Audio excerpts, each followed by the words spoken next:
Bonjour, chronique essai aujourd'hui, puisque je vais vous parler de Le bouddhisme d'Henri Arvon.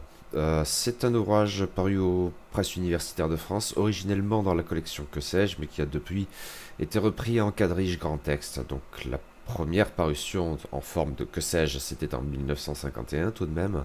Là, c'est une réédition qui date de 2007 et ça fait 146 pages pour des questions de maquette un peu différentes de celles du Que sais-je originel. Je m'étais procuré il y a quelque temps de cela ce petit ouvrage, un classique dans son genre, initialement paru donc dans la collection Que sais-je en 1951, depuis réédité plus de 20 fois dans la fameuse collection encyclopédique des presses universitaires de France, avant d'être repris en 2007 en quadrige comme grand texte. Je me disais que si je voulais espérer comprendre quoi que ce soit au Japon et à sa culture, il me fallait avoir quelques bases à ce sujet ou me rafraîchir la mémoire. Tout compte fait, c'est parce qu'un prétexte un peu saugrenu est toujours utile. Si je l'ai lu aujourd'hui, c'est en guise d'introduction à La vie de Bouddha de Tezuka Osamu. Mais cet article ne sera probablement pas tant une chronique à proprement parler que l'occasion d'émettre quelques réflexions très personnelles, probablement un peu creuses aussi, voire risibles, mais bon. C'est que le bouddhisme et moi, c'est une histoire compliquée, disons. Si je n'ai jamais vraiment éprouvé de sentiments religieux à proprement parler, je ne suis certes pas étranger aux crises métaphysiques, aux grandes questions existentielles, celles qui nouent le ventre et plongent dans le malaise, par exemple au spectacle des étoiles, quand on se pose la question qui ne trouve jamais de réponse: qu'est-ce que je fais là, bon sang, et comment puis-je être là, la conscience, le temps, l'espace, l'histoire, les autres. Euh. Mais donc, le bouddhisme, quand j'étais ado, suscitait ma curiosité. Si je n'ai jamais adhéré à cette foi et ne le ferai pas davantage aujourd'hui, ça n'en était pas moins une conception du monde qui me parlait davantage intellectuellement que les religions du livre, qui ont toujours suscité au mieux mon incompréhension perplexe, au pire mon hostilité agacée. La révélation sans expérience mystique, le rapport au créateur qui doit être adoré parce que créateur, la nécessité du culte, l'idée d'un Dieu bon quand le monde et la vie ne sont porteurs que de souffrance, l'exhortation à la soumission absolue, peu d'histoires me révoltent autant que celle du sacrifice d'Isaac ou de Jacques ou de Job, la bigoterie dogmatique et haineuse de gens qui prétendent adhérer à une religion d'amour quand ils ne sont que des brutes trop ravis de trouver une justification à leur détestation de l'autre, les innombrables atrocités commises au nom d'un père jaloux et tyrannique, le fondamentalisme qui récuse le discours scientifique, entre autres choses, beaucoup trop d'autres. J'ai voulu lire les deux testaments et le Coran pour le même motif de volonté de comprendre un minimum le monde occidental, pour le coup, mais hors Nouveau Testament et dans la douleur, je ne suis jamais parvenu bien loin, même en m'y reprenant à plusieurs fois. Et puis, il y avait comme un sentiment esthétique en fait. J'ai toujours trouvé ces religions laides, je crois que c'est le mot, dans leur brutalité dogmatique qui imprègne tant leur imaginaire par ailleurs si pauvre. En même temps, même agnostique et athée, j'ai toujours admis que ces religions, par quelques miracles, haha, avaient pu produire de belles choses, très belles, même. Et la Bible n'en est d'ailleurs pas exempte, qui comprend l'étonnant cantique des cantiques. Au-delà, les cathédrales me font vibrer, les petites chapelles aussi, et tant d'œuvres d'art et de livres en des siècles d'histoire. Et dans ces œuvres, l'expression du sentiment religieux peut me transporter et me toucher, oui, du Durtal en route de Huysmans, je n'y croyais pas moi-même, au Kawali de Nusrat Fateh Ali Khan, dont, confession peut-être un peu couillonne, mais moins ironique qu'il n'y paraît, j'ai écouté les louanges à Dieu en boucle après chaque attentat islamiste majeur pour me rappeler que l'islam, comme les autres religions, pouvait certes être odieux, mais aussi être beau, sublime même. Il a su un certain nombre d'occasions de le faire ces dernières années. Le questionnement mystique surtout me parle en dépit du bon sens, comme de juste c'est bien le propos. Et la lecture de Kafka, par exemple, m'a à son tour noué le ventre comme le spectacle des étoiles, quand se pose la mauvaise question. Ado naïf, le bouddhisme me paraissait exempt des tares évoquées, en tout cas, ou moins affecté par elle, du moins. Seulement, que savais-je du bouddhisme? En réalité, rien. Je n'ose même pas écrire pas grand-chose, ce serait déjà beaucoup trop. Le bouddhisme me séduisait parce qu'il était autre, exotique, distant des religions du livre qui me paraissaient si oppressantes et laides et beaucoup trop proches. Et parce que je n'en avais qu'une image vague. Mais c'en était donc une conception largement infondée. Le bouddhisme que je croyais trouver séduisant, c'était un bouddhisme d'occidental, mythifié, rationalisé en même temps, au mépris le cas échéant de la complexe histoire de cette foi particulièrement multiforme. C'était surtout ce bouddhisme athée dont on disait toujours, de manière pavlovienne, qu'il était plus une philosophie qu'une religion. En même temps, je ne m'y abandonnais pas, je ne pouvais tout simplement pas le faire, d'autant que je percevais plus ou moins combien ce bouddhisme à l'occidental pouvait aisément virer, disons, au développement personnel, par exemple sur la base d'un zen de pacotille, et le développement personnel me hérisse et m'agace au plus haut point sans que je sois bien en mesure de dire pourquoi. La pseudo-sagesse des aphorismes profonds calibrés pour les réseaux sociaux dans une égale mesure. Et si le bonhomme m'était plutôt sympathique par certains aspects, je ne me sentais certes pas de sombrer dans l'adoration du Dalai Lama et pire encore de ses apôtres français. Pour le coup, l'aspect proprement religieux du bouddhisme devenait ici plus flagrant, et si je n'étais pas certain que le Dalai Lama était un Jean-Paul II comme les autres, pour reprendre des mots lus sauf erreur dans Charlie Hebdo il y a bien longtemps de cela, je sentais bien qu'il y avait quelque chose qui coinçait à titre personnel, et derrière le bonhomme, une théocratie en exil en même temps que des superstitions déconcertantes. En fait, ce trouble le concernant a joué parce que je sentais bien qu'il ne pouvait pas être le pape des bouddhistes comme on le disait trop hâtivement et que c'était forcément beaucoup plus compliqué que cela. De fait, ça l'était, ainsi que mes premières lectures sur le sujet l'ont bientôt démontré de la plus violente manière. J'ai le vague souvenir d'un petit bouquin au format plus ou moins que sais-je, mais dans une autre collection axée elle aussi sur la vulgarisation scientifique, et qui mettait l'accent sur le bouddhisme en tant que religion universelle de salut, au travers d'une analyse précise, mais qu'à l'époque je ne pouvais trouver qu'intimidante. Je n'y ai pas compris grand-chose du coup, même si la distinction entre le petit et le grand véhicule surtout était déjà un pas de géant au regard de ma méconnaissance absolue du sujet. Quoi qu'il en soit, ce petit livre a produit un effet immédiat. Si j'en ai retenu quelque chose sur le moment, c'était surtout que le bouddhisme était bel et bien une religion, et que de toute évidence, je n'étais pas bouddhiste, ne le pouvais pas et ne le pourrais jamais. Bien plus tard, quand j'ai commencé à m'intéresser à la culture japonaise, ce rapport au bouddhisme a encore eu l'occasion d'évoluer, au regard des spécificités nombreuses du bouddhisme nippon. Mais dans un premier temps, c'était clairement l'incompréhension qui dominait.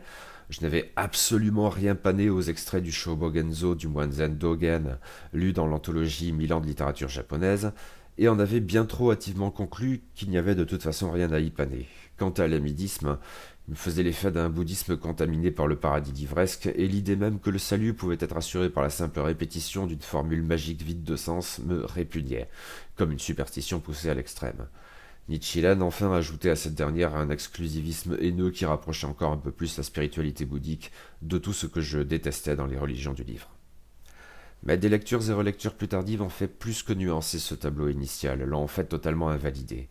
Relisant 1000 ans de littérature japonaise, je n'ai certes à peu près rien pané à Dogen une fois de plus, mais j'ai cette fois au moins compris qu'il y avait bel et bien quelque chose à y paner, quelque chose d'extrêmement subtil et avancé, témoignant bien de ce que le rapport du zen à la raison était autrement plus complexe que ce que 1000 anecdotes ou 1000 fois la même, sur la base des mêmes koans, tendaient à laisser croire. Quant à l'amidisme, j'ai découvert par la suite combien, dans sa simplicité apparente, il reposait sur une réflexion philosophique, complexe et éventuellement subversive. Ici, je renvoie notamment à l'histoire du Japon médiéval de Pierre-François Suéry et à ses pages passionnantes sur l'effervescence de la pensée religieuse japonaise à cette époque, qui m'a renvoyé à ce que l'Europe avait connu aux environs des XIIIe et XIVe siècles, soit plus ou moins à la même époque, un sujet qui m'avait étonné et passionné dans une autre vie. Bon, Nichiren par contre toujours pas. Mais les notes de l'ermitage de Kamono Chomei continuaient cependant à me fasciner, en contrepartie, magnifique exemple adapté au bouddhisme nippon, d'une religion suscitant de belles choses. Bref, il était temps de me repencher sur la question pour me rafraîchir un peu la mémoire et repenser certains sujets sur la base d'un bagage un peu différent et d'une expérience forcément différente elle aussi. Ce petit livre classique d'Henri Hervon était-il le plus approprié pour cela ? Ça n'est pas certain, car aussi classique soit-il cet ouvrage de vulgarisation à un biais que l'auteur ne dissimule en rien, il s'agit d'envisager le bouddhisme comme sujet historique avec une certaine distance. Or, le bouddhisme qui séduit le plus l'auteur, ainsi qu'il le dit d'emblée, c'est surtout la doctrine originelle. Il avoue, je cite, un intérêt passionné au spectacle étrange d'une religion athée et d'un athéisme qui veulent étreindre l'absolu. De fait, le bouddhisme tel qu'il est envisagé par Henri Hervon a pour cette raison quelque chose de ce bouddhisme d'européen que je mentionnais plus haut, celui qui envisage cette fois au prisme avant tout de la philosophie, certes pas celui qui a viré au développement personnel pseudo-zen. Et le reste de la biographie de l'auteur va dans ce sens. Lui qui a surtout été connu, en dehors de cet ouvrage, pour avoir beaucoup publié sur son sujet de prédilection qu'était l'anarchisme, mais auquel on doit également ajouter d'autres livres portant sur l'athéisme, sur Feuerbach, etc. Et puis, disons-le, cet ouvrage, dont la première édition date donc de 1951, accuse un peu le poids des ans parfois. Outre que 70 ans plus tard, le monde a bien changé, on y trouve à l'occasion des stéréotypes qui ont eu la vie dure, le chinois essentiellement conservateur et xénophobe, le japonais qui copie sur son voisin, etc., mais aussi des jugements de valeur pas moins troublants. Dans les enthousiasmes, ainsi le bouddhisme son apogée en Inde, comme dans les regrets, et il n'est qu'à voir le mépris affiché et revendiqué avec lequel l'auteur traite le tantrisme en général et le bouddhisme tibétain en particulier. Au passage, il faut noter que l'auteur consacre pas mal de pages à un thème particulier qui est celui de la misogynie dans le bouddhisme, et ce dès l'enseignement de Bouddha lui-même pour ce que l'on en sait. Si ces passages n'ont formellement rien de militant à proprement parler, leur récurrence même relativement détachée me laisse supposer que cela n'avait rien d'innocent de la part d'Henri Arvon. Une lecture à prendre avec des pincettes, donc loin d'être inintéressante, cela dit, dès l'instant que l'on a ses biais éventuels en tête. Et l'ouvrage satisfait autrement aux critères de la collection Que sais-je, en offrant un panorama assez complet de la question, vulgarisé mais pas simpliste, et à vrai dire même assez dense à l'occasion, tout particulièrement d'ailleurs dans la première partie, passionnante heureusement, qui traite du terreau dans lequel le bouddhisme originel a germé, le védisme, le brahmanisme, et les notions d'Atman Brahman, de samsara et de karma. Au passage, tout cela s'est montré immédiatement utile dans la lecture des premiers chapitres de la vie de Bouddha de Tezuka, ce qui tombait plutôt pas mal puisque c'était bien le but. Après quoi, les passages consacrés à la vie de Bouddha, donc, en posant la question de l'existence réelle du Bouddha historique, mais pour y apporter une réponse sans l'ombre d'un doute positive, ce qui m'a rappelé un certain débat avec des guillemets concernant le Jésus historique, mais c'est une autre histoire. Ces passages donc sont un peu déconcertants en même temps que pertinents, qui tentent de faire le tri entre faits et légendes, car la vie de Siddhartha Gautama a été rapidement mythifiée, en même temps que le sage arborait toujours un peu plus les traits un peu paradoxaux d'une divinité. Pour le coup, ici, et contrairement à ce que l'on pourrait tout d'abord croire, le petit véhicule n'a pas forcément attendu le grand. Il me faudra revenir sur cette question quand je chroniquerai la BD de Tezuka. En même temps que la question corollaire, plus insidieuse peut-être, aurais-je seulement pu lire une vie de Jésus au même format ? Cela dit, l'exposé de la vie du Bouddha s'efface bientôt devant celui de son enseignement. Et c'est là, dans cette approche impliquant quelques reconstitutions de ce que pouvait être le bouddhisme originel, que se manifeste effectivement l'intérêt passionné de l'auteur, évoqué plus haut. Le sermon de Bénarès offre un socle à l'exposé des 4 saintes vérités, l'universalité de la douleur, l'origine de la douleur, la suppression de la douleur et le chemin qui conduit à la suppression de la douleur. Or, ces vérités se passent très bien de cause première, ou en tout cas de la nécessité d'un créateur et de l'existence de Dieu ou des dieux. L'enseignement du Bouddha historique ne les nie pas forcément, c'est plutôt qu'il choisit de ne pas accorder d'importance à ces matières indécidables. Et cette souplesse favorisera sa diffusion en Asie, dans un registre syncrétique, en même temps qu'elle pourra expliquer pourquoi l'identification des masses à la fois bouddhique ne sera jamais totale. Mais pour le coup, cet agnosticisme et éventuellement seulement athéisme, de même que le pessimisme sous-jacent, alors à relativiser cependant car le salut est offert à qui prend conscience de la nature du monde, c'est-à-dire de la souffrance universelle, et agit si c'est bien le mot en conséquence, tout cela correspond bien aux éléments qui me parlaient dans l'absolu, dans les représentations que je me faisais du bouddhisme, et c'est semble-t-il donc également le cas pour l'auteur. À noter, dès ses exposés sur la doctrine originelle du bouddhisme, Henri Arvon ne manque pas d'établir des passerelles avec Schopenhauer notamment, et indirectement Nietzsche, sans même parler de Socrate bien sûr, mais pour de toute autre raison. À vrai dire, des développements assez nombreux sont consacrés au rapport avec le monde grec, via les conquêtes d'Alexandre le Grand, mais aussi un ouvrage classique du Grand Véhicule, qui voit un moine bouddhiste exposer avec conviction et pertinence sa doctrine au roi grec Ménandre. Il faut enfin relever ce que le bouddhisme pouvait avoir de subversif aussi du temps des brahmanes, en exposant une conception du monde qui, sans forcément rejeter en bloc le système des castes, là encore il s'agit plutôt, j'ai l'impression, de considérer la question comme secondaire, voire futile, minait pourtant de toutes parts les soubassements idéologiques de ce système. Et ça, pour le coup, c'est semble-t-il un thème central dans la BD de Tezuka, en tout cas dans les chapitres que j'en ai lus pour l'heure. Mais une autre question cruciale se pose qui entre en résonance de manière peut-être un peu paradoxale avec la lecture que je mentionnais plus haut et qui mettait l'accent sur l'idée du bouddhisme comme religion universelle de salut. Henri Arvon, pour sa part, outre qu'il met en avant la dimension subjective et d'une certaine manière intime du bouddhisme originel, insiste plus qu'à son tour sur le caractère essentiellement monacal de l'enseignement de Siddhartha Gautama. Le sermon de Bénarès n'est pas le sermon sur la montagne prononcé par Jésus devant une large foule. Il ne s'adresse en vérité qu'à 5 moines qui se font bientôt les disciples de l'orateur. Et c'est là peu ou prou la totalité de l'auditoire. Des représentations ultérieures pourront chambouler cette image en convoquant des foules d'hommes, mais aussi d'animaux, ainsi donc dans la BD de Tezuka, venus entendre la bonne parole d'un Bouddha d'ores et déjà divinisé, après avoir assisté à sa naissance mythique.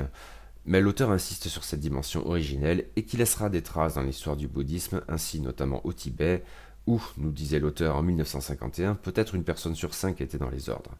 Mais la Chine maoïste venait à peine d'envahir ce qui était alors considéré comme une théocratie. Sans aller jusqu'à cet extrême bien épineux, l'idée d'un bouddhisme ésotérique, au sens de destiné avant tout à des initiés qui sont les moines, persistera face à des conceptions davantage universelles. L'histoire religieuse du Japon en témoigne d'ailleurs régulièrement. Et les moines font bel et bien partie des joyaux du bouddhisme, avec le Bouddha lui-même et son enseignement. À vrai dire, l'auteur montre bien comment tout cela porte en germe aussi bien les succès remportés par la foi nouvelle que les revers parfois cinglants qu'elle a subis au cours de la longue histoire de sa diffusion. Car, et sans surprise, très tôt après la mort du Bouddha historique, et éventuellement contre ses ultimes recommandations à ses disciples, la foi évolue et drastiquement le cas échéant. Cette évolution est envisagée en deux temps, d'abord de manière disons théorique, les véhicules, ensuite de façon plus concrète au regard de l'histoire aussi bien que de la géographie. Les appellations des véhicules sont par essence biaisées. C'est le grand véhicule qui s'est qualifié comme tel et qui a employé l'expression de petit véhicule pour désigner ses adversaires avec un certain mépris. Par ailleurs, il faut une fois de plus souligner combien le bouddhisme est une religion plurielle, probablement bien plus que les religions du livre, qui ont pourtant connu leur lot de schismes. Les véhicules constituent des ensembles englobants, mais qui ne doivent pas faire perdre de vue combien les sectes, au sens d'école du bouddhisme, sont diverses, au point où il vaudrait bien mieux parler des bouddhismes. Quoi qu'il en soit, le petit véhicule demeure pour ce que l'on en sait le plus proche de l'enseignement originel du Bouddha, sans lui correspondre parfaitement, car il a fallu très tôt adapter la foi nouvelle, la faire évoluer. De fait, l'enseignement du Bouddha comporte des lacunes, et de complexes questions théologiques, ou en tout cas métaphysiques, se posent, au regard desquelles il peut paraître insuffisant, voire un peu embarrassé. Les disciples, puis ceux de ces derniers, etc., entendent y remédier, et la littérature bouddhique se développe avec en outre la rédaction de canons en plusieurs langues. Et ce que l'on appellera ultérieurement le petit véhicule développe des traits propres à une foi, pas seulement à une philosophie. La vie du Bouddha est donc très tôt mythifiée, et le développement du culte des reliques en fournit l'illustration la plus éloquente peut-être, à moins que ce ne soit seulement la pune à vendre. Tout ceci sera repris par les courants ultérieurs, bien sûr. Maintenant, l'essence de la réflexion religieuse dans le petit véhicule demeure la même que dans le bouddhisme primitif, la souffrance universelle, etc. Mais aussi le caractère monacal, le cas échéant, qui ne pénètre pas forcément les foules, du coup. L'idée maîtresse est toujours celle d'un salut sous forme de libération de la souffrance accessible par le détachement, un salut que le dévot pourra atteindre de son vivant, un point particulièrement épineux des querelles doctrinales, mais qui est en tant que tel intime, voire subjectif. Le croyant se sauve lui-même, mais il ne peut rien faire pour les autres, tout au plus leur transmettre la parole de Bouddha, à charge pour eux et eux seuls de trouver eux-mêmes le salut. L'auteur revient régulièrement sur l'idée de non-intervention, au prisme notamment de la non-violence, et il évoque notamment nommément l'ahimsa, un concept de la philosophie indienne antérieure au bouddhisme, et que Gandhi, assassiné 3 ans avant la première parution de cet ouvrage, avait contribué à populariser de par le monde. C'est là une manière positive d'envisager la question, mais on peut aussi l'apercevoir de façon bien plus critique, et c'est là une raison essentielle au schisme qui oppose bientôt le grand véhicule au petit. Les nouveaux penseurs reprochent à leurs aînés ce qu'ils perçoivent comme une forme d'égoïsme, et ils ne goûtent guère la passivité qui semble les caractériser. Ils ne peuvent certes adresser ces reproches au Bouddha historique lui-même, qui, de modèle à imiter, avait déjà et très vite tourné à la figure divinisée à adorer, de même que les Bouddhas à sa suite, mais ils se focalisent dès lors sur d'autres figures, celles des bodhisattvas, soit ceux qui auraient pu atteindre l'éveil, mais ont choisi de le différer afin d'aider les autres à accéder à l'éveil. C'est une idée généreuse et touchante si elle s'éloigne de la doctrine originelle du bouddhisme, au point éventuellement de la contradiction. Mais s'il faut revenir au sentiment esthétique que la religion peut susciter, j'avoue trouver cette idée belle, depuis que j'en ai pris conscience il y a quelques années de cela. Et Henri Arvon, même porté à préférer intellectuellement un bouddhisme athée primordial, exprime ici le même sentiment en des termes parfois lyriques, à vrai dire. Cependant, mais c'est sans doute lié, cette évolution en a accompagné ou suscité d'autres pour produire une religion au plein sens du terme. Souple, cela dit, mais où la notion de divinité n'était plus écartée désormais. En fait, il s'agissait surtout de s'adapter aux traditions religieuses locales où tout devait être envisagé comme compatible avec le bouddhisme, afin de le justifier, quitte à opérer un tour de passe-passe en assimilant telle ou telle divinité avec tel ou tel Bouddha ou Bodhisattva. À ces deux titres, le grand véhicule a évolué vers la religion universelle de salut évoquée plus haut, même si ce n'était peut-être pas systématique non plus, du fait de la perpétuation, même sous des oripeaux plus chatoyants, d'un bouddhisme ésotérique et d'une tradition monacale. Quant au véhicule de diamant ou tantrique, qui a toujours été le plus mystérieux et hermétique à mes yeux, eh bien, il le demeure après cette lecture. C'est que Henri Arvon ne s'étend finalement guère sur la question, considérant d'une part qu'en fait de troisième véhicule, il s'agissait plutôt d'une version, disons, dégénérée du grand véhicule, et d'autre part, ce que traduit cette idée de dégénérescence, qu'il s'agissait d'un mouvement fondé essentiellement sur des superstitions d'ordre magico-religieux, à vrai dire à cet égard tenant peut-être plutôt d'une autre religion que du bouddhisme à proprement parler, et a fortiori s'il s'agit de le comparer au bouddhisme primitif ou, à défaut d'une connaissance suffisamment établie de celui-ci, au bouddhisme du petit véhicule. Comme dit plus haut, l'auteur ne juge pas nécessaire quand il en traite de faire l'économie de jugements de valeur assez cinglants. Tout lui répugne dans cette foi aux antipodes des élégantes et subtiles métaphysiques des grands penseurs bouddhistes. La question demande cependant à être creusée, notamment au regard du bouddhisme tibétain, qu'avant cela je ne rattachais pas nécessairement au véhicule de diamant, ce qui témoigne bien de mon ignorance en la matière.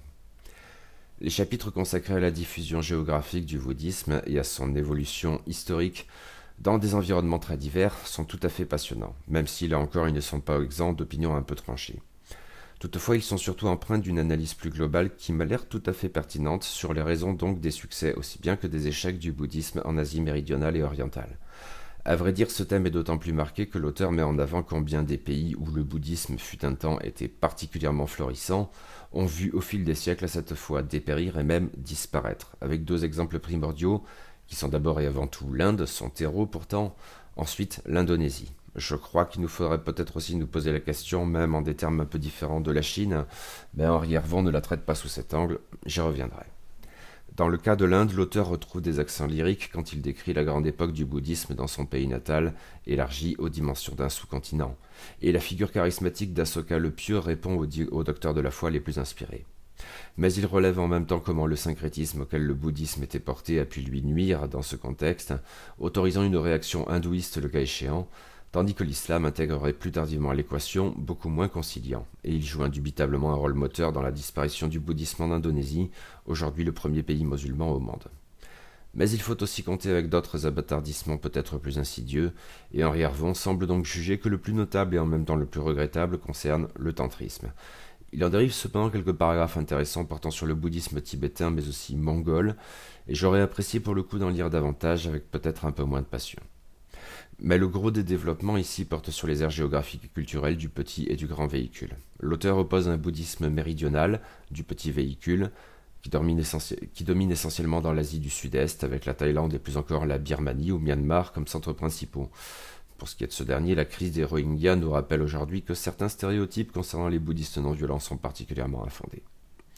Il y a donc ce bouddhisme méridional, et il y a opposé un bouddhisme septentrional du grand véhicule, incluant notamment la Chine, la Corée et le Japon. Je ne reviendrai pas sur ce dernier ayant eu l'occasion d'en discuter ailleurs.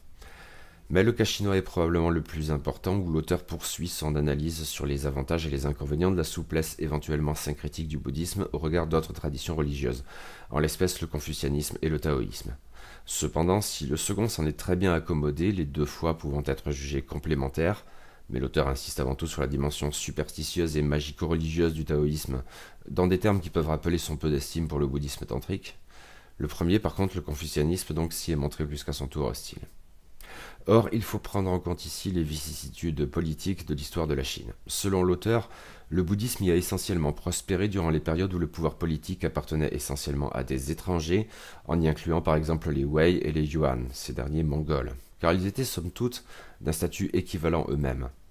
Tandis que la prospérité du bouddhisme était amoindrie, voire la religion combattue ouvertement, dans les périodes où le pouvoir redevenait essentiellement chinois, quand le mouvement réactionnaire, désireux de rejeter tout ce qui n'était pas chinois, y incluait sans l'ombre d'un doute le bouddhisme, contre lequel il jouait la carte du confucianisme.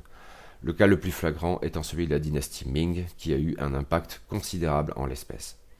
Cependant, je me demande si cette analyse n'a pas ses limites, puisque aux Ming ont succédé les Qing, Mandchous, sans que le bouddhisme y effectue véritablement son retour, mais peut-être parce que la réaction Ming s'était avérée trop décisive pour qu'on y revienne. Surtout se pose la question de la Chine contemporaine avancée plus haut. Dans ses lapidaires données statistiques en annexe, Henri Hervon répond par un point d'interrogation à la question du nombre de bouddhistes en Chine. Il fait de même pour la Corée et le Vietnam, ou plutôt les. Mais il semble considérer sans l'ombre d'un doute que ces pays demeurent bouddhistes, voire essentiellement bouddhistes. Maintenant, ce livre date originellement de 1951, soit 2 ans à peine après la proclamation de la République populaire de Chine, 1 an après l'invasion du Tibet et le déclenchement de la guerre de Corée, cette dernière ne devant s'achever que 2 ans plus tard, tandis que la guerre au Vietnam se poursuivrait encore 24 années, on parlait encore d'Indochine française à l'époque, et la bataille de Dien Bien Phu n'aurait lieu que 3 ans après. Et je tends à croire du coup que la question se pose aujourd'hui en d'autres termes, tout spécialement dans le cas chinois. Enfin, je n'en sais rien, mais ici ce que sais-je ne nous est clairement d'aucune utilité, disons. Avec ces quelques bémols et les précautions à prendre évoquées plus haut, ce petit ouvrage de vulgarisation demeure intéressant et instructif. Il m'a rafraîchi la mémoire sur certains points, un peu éclairé sur d'autres. Ce qui me laisse de la marge, c'est peu dire, mais c'était sans doute une lecture utile, a fortiori donc avant d'entamer la lecture de La vie de Bouddha de Tezuka, on verra bien ce qu'il sera alors possible d'en dire.